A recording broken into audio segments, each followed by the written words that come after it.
শিখা, আমি তোর ভাই শিখা। কেন ভয় পেতেছস?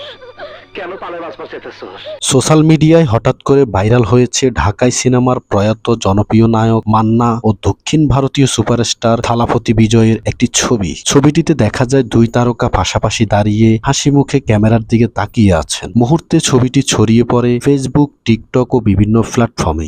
क्वीन मेरी रानी को मुक्का नहीं दिखाने का। माइकल से छुपके किधर जा रही है? चल जल्दी बता। এরপর থেকে শুরু হয়েছে আলোচনা, বিতর্ক আর নানান জল্পনা কল্পনা। অনেকে দাবি করছেন একসময় নাকি মুম্বাইয়ের কোনো অনুষ্ঠানে মান্না ও তালাপতি বিজয়ের দেখা হয়েছিল। কেউ কেউ আবার বলছেন এটি পুরনো কোনো প্রকাশিত ছবি। তবে ছবিটি নিয়ে নিশ্চিত কোনো তথ্য এখনো পাওয়া যায়নি, কারণ মান্নার জীবন দশায় এমন কোনো সাক্ষাতের খবর গণমাধ্যমে খুব একটা আলোচনায় আসেনি। অন্যদিকে প্রযুক্তি বিশেষজ্ঞ অনেকেই নেটিজেনদের ধারণা ভাইরাল হওয়া ছবিটি এআই বা কৃত্রিম বুদ্ধিমত্তার সাহায্যে তৈরি হতে পারে। বর্তমানে এআই প্রযুক্তির মাধ্যমে বাস্তবসম্মত ছবি তৈরি করা খুব সহজ হয়ে গেছে, ফলে অনেক সময় আসল ও নকল ছবি আলাদা করা কঠিন হয়ে পড়েছে। ভাইরাল হওয়া ছবিটির কিছু অংশে আলো ছায়া, মুখ অবয়বের সামঞ্জস্য নিয়ে প্রশ্ন তুলেছেন অনেকেই। এদিকে মান্না ভক্তদের এক অংশ ছবিটি দেখে আবেগপ্লুত হয়ে পড়েছেন। তারা বলছেন বাংলাদেশের কিংবদন্তি নায়ক মান্নার জনপ্রিয়তা দেশের গণ্ডি ছেড়িয়ে ভারতীয় তারকাদের কাছেও পৌঁছেছিল।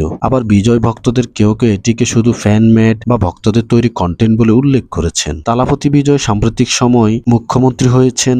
এখনো পর্যন্ত তালাপতি বিজয় কিংবা মান্নার পরিবারের পক্ষ থেকে এই বিষয়ে কোনো আনুষ্ঠানিক মন্তব্য আসেনি। ফলে ছবিটি আসল নাকি এআই দিয়ে তৈরি সেই ধোঁয়াশা এখনো কাটেনি।